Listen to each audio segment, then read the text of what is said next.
Hi! Today I would like to show you how you can transfer files from an Android device to REALME Narzo 50.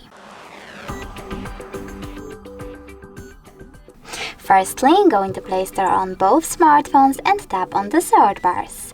Now you need to type in Send Enywhere and install this free app from this developer.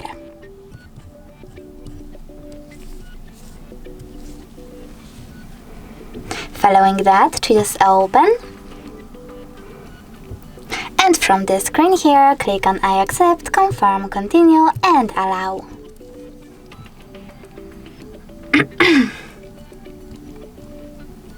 Then you need to select Receive on Realme and Send on an Android. Following that, click on all of those type of dots and choose Send. This way you can select all of your files and transfer them later on.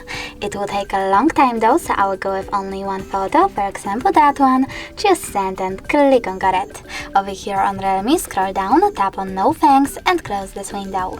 Now we have two connection ways. We can scan this QR code by tapping on this scanning icon on Realme, choosing while using the app or only this time and pointing our camera at the code.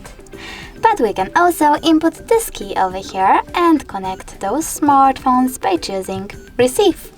Now after a couple of seconds, as you can see, my photo was successfully sent. Thanks so much for watching. If you enjoyed this video, leave a like, comment and subscribe. Bye!